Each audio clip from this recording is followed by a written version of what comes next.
Estamos aqui na companhia da jornalista, graduanda já do último período de psicologia, Patrícia Gonzalez, Gilda Pitombo, criadora, mediadora e coordenadora do projeto Interlocuções. E hoje a gente vai ter a exibição de um cine-documentário chamado Casa de Zenita, que também, na verdade, ele derivou do seu livro. A gente vai falar um pouquinho de como foi essa experiência sua com esse tema tão instigante. Patrícia Gonzalez, como você chegou a essa temática e essa personagem tão representativa dos tempos tão sombrios que vivemos, principalmente aqui no Rio de Janeiro hoje em dia? Boa tarde. Na verdade, o filme ele veio antes, né? Veio antes? Ele veio antes. Eu conheci a Zenita, que é a protagonista, né? Do curta documentário, nas ruas de Copacabana. Eu vivia lá. Sim. E morava numa cobertura. E estou falando porque o fato de morar numa cobertura ele faz todo sentido, sim, né? Sim. Como vocês vão ver daqui a pouquinho. E a Zenita, ela vivia muito perto de onde eu morava. Sim. Né? E eu, quando eu conheci a Zenita, eu me encantei com o sorriso dela, com o acolhimento dela. Né? E nós conversávamos muito.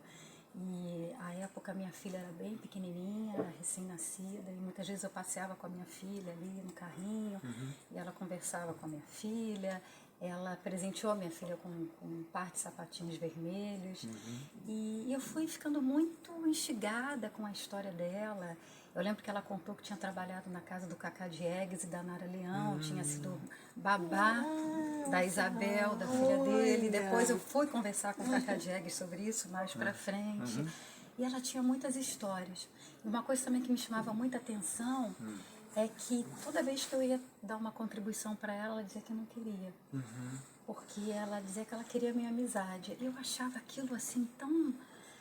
Eu ficava muito inquieta com aquilo tudo. E como é que pode essa pessoa que está numa situação extrema, né, me receber com um sorriso, não aceitar uma ajuda financeira e estar sempre de bem com a vida?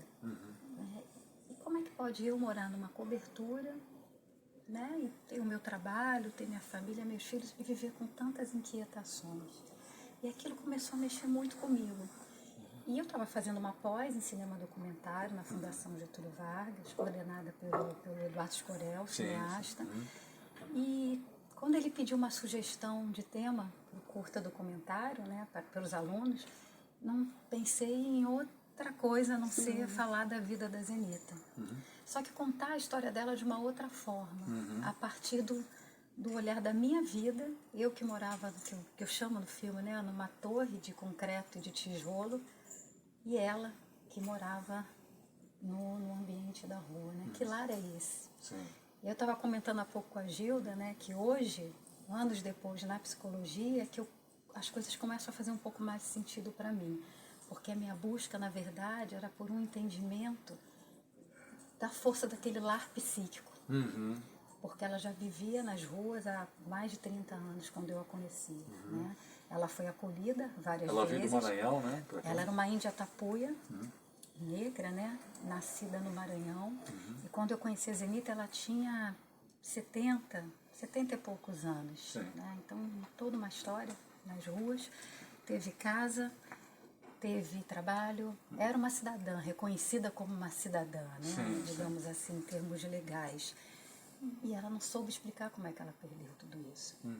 Né? Ela dizia, quando foi construir uma creche, eu fui para trabalhar e de repente me tiraram tudo. Então eu acho que a própria vivência nas ruas, né, todo o sofrimento que ela vivia, claro que a pessoa fica com episódios de esquecimento. Nossa, a gente não sabe que apagamento lugar... até, apagamento, né? Tem uma função até, né? Exatamente. Um trauma mesmo, alguma coisa. Eu fiquei pensando até num surto, será que ela não...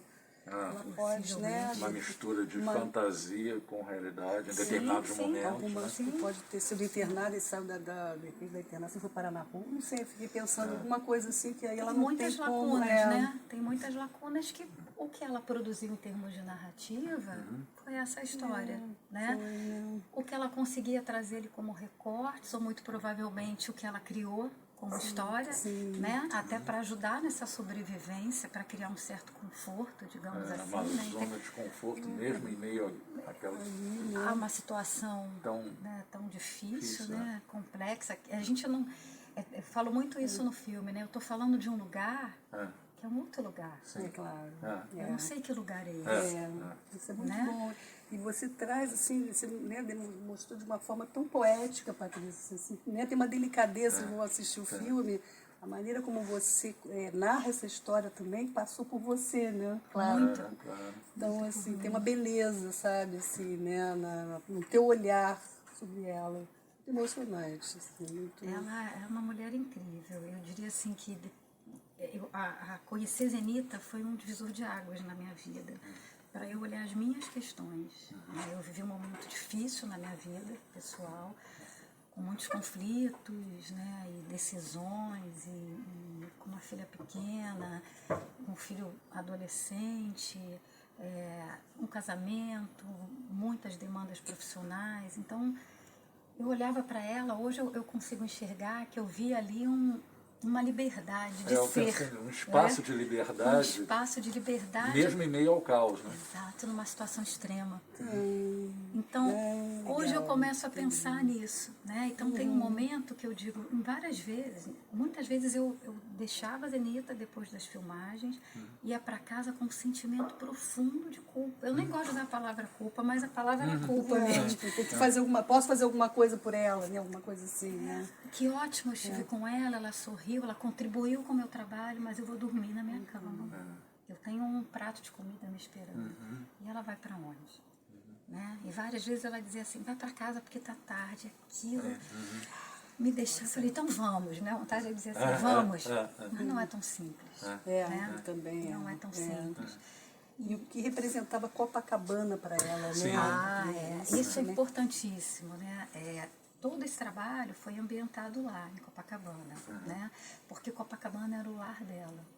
E aí tem um momento no filme que ela diz isso, que ela quer voltar para casa. E aí eu pergunto, que casa? Ela, Copacabana. Como se fosse muito Coisa óbvio. mais... A referência é Copacabana, né? Porque os vínculos que ela construiu estavam em Copacabana. Os amigos, né? Ela dizia os meus anjos. E ela dizia que eu era um anjo dela, que a Valentina, minha filha, era um anjo. Porque era a rede com a qual ela podia contar. Né? E aí, essa história da Zenita, quando eu terminei o filme, um filme de 15 minutos, né? E eu tinha muita história para contar ainda. E aí eu saí da pós-graduação e fui para o mestrado em projetos sociais. E eu não tinha dúvida de que a minha dissertação tinha que partir de Zenita. Então ela passou, a história dela passou a ser o fio condutor de um trabalho sobre as redes de sobrevivência nas ruas, em que eu olho o campo estatal e as ONGs, instituições religiosas, pessoas como nós, né, da sociedade civil organizada. Como é que essa rede garante a sobrevivência nas ruas? Ou a retirada dessas pessoas das ruas? Né? E como elas se fazem e se desfazem, né? E a partir do contato com ela, você foi para outras pessoas do entorno dela que viviam essa mesma realidade? Foi. Aí eu ampliei essa visão, né? Esse olhar. E aí comecei a participar de várias ações da igreja, consultório na rua, Ministério Público. Fui a campo, sentava na rua, conversava com as pessoas que eu já tinha mapeado, que ficavam no meu entorno. E eu fui desenhando mapas. Como é que essas pessoas se locomoviam para sobreviver. Sim. E aí eu comecei a perceber que as casas de acolhimento, os abrigos, estavam muito distantes da Zona Sul, justamente para que essas pessoas não se sentissem incentivadas a ficar lá.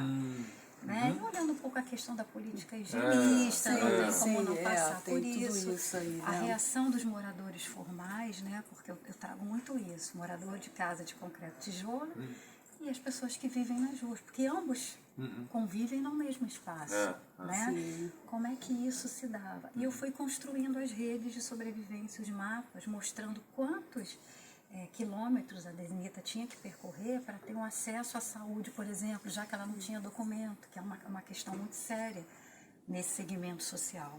Porque perdem, porque são roubados, porque tem um comércio de RG, né? Então, enfim. Uma série de, de itens, né, de situações que você começou também a se debruçar sobre isso, Exatamente. né? Porque, estou entendendo que Exatamente. você vestiu a camisa, né? Você tomou para si essa questão aí social. Para entender, Então, né? Porque a gente, claro que ponto em comum é o fato dessas pessoas terem ido morar nas ruas. Mas as singularidades. cada um, né? né, dentro desse contexto. Dentro né? desse contexto, de que lugar a gente está olhando para a população em situação de rua? Do olhar da pessoa idosa, do olhar da sexualidade, da orientação sexual. O que é ser mulher na rua? Agora, o que é ser uma mulher trans na rua? Nossa, O que é vários ser um homem temas. trans na rua? Né? Então, são muitas histórias. Muito bom. Não, eu tô, né, o filme já assisti, mas vocês vão ver. Né? E uma curiosidade, como é que o projeto Interlocução e você, Gilda, chegou a essa história? A Patrícia, nós nos conhecemos no Mulheres em Rio, né? Sim, no Mulheres em Rio. Mulheres em Rio, E aí ela falou, né, do livro, que, poxa, eu fiquei super bem sensibilizada com o tema e querendo trazer aqui para a Cidade das Artes, desde o ano passado, não foi? Foi. Aí, bom, interlocuções, o objetivo é esse, né, Paulo? É realmente a gente poder, né, falar, trazer temas de arte, problemas sociais, né, assim, como esse, para mim, enfim, estou muito, assim, feliz de poder estar realizando, né, assim, meu maior sonho que é esse mesmo, sabe? De poder, né, agregar, trazer várias demandas também, né, Patrícia? Assim, poder dar voz a essa moça, né, como você fez. Né? E essa questão política é muito importante também, porque você vê, por exemplo, na região da Lapa, uma vez eu fiz uma entrevista com o Amir Haddad, né, que é o criador do projeto Tá na Rua, e, em resumo, ele era um diretor de muito sucesso no teatro, e até hoje ele faz a supervisão artística de várias peças de sucesso, mas ele volta para o Tá na Rua, que é aquele é o teatro junto do povo. Ele quis voltar às raízes shakespearianas, né? E ali, durante a entrevista, é impressionante, moradores de rua chegavam até ele, Amir, professor Amir, não sei. Então você vê o quanto o grupo, de uma maneira, né, que estão ali na rua, muitos moradores de rua participaram do grupo Tá na Rua, né? E assistiam às peças ali. Então é uma maneira também de você recuperar a cidadania desse cidadão. Claro, dignidade. No teatro, né? Deveria ter isso em vários bairros aqui, né? Você tem várias companhias de teatro que poderiam se dedicar a isso. Sim. É muito importante. Na semana passada eu lancei um livro em Botafogo, na Livraria Blux. Sim. E o Coral Uma Só Voz, que é um projeto lindo, eles ensaiam no Museu da Manhã. Eles são patrocinados por uma instituição inglesa que faz um trabalho lindo com pessoas em situação. Eu vou trazer eles aqui. Tem desdobramento. Tem desdobramento, com certeza. Aguarda, tá, gente? Trabalho lindo. Vamos começar então, né? Obrigado pela sua Valeu. participação, Eu que sucesso agradeço. pelo seu trabalho. Obrigada. E Gilda, estamos sempre juntos.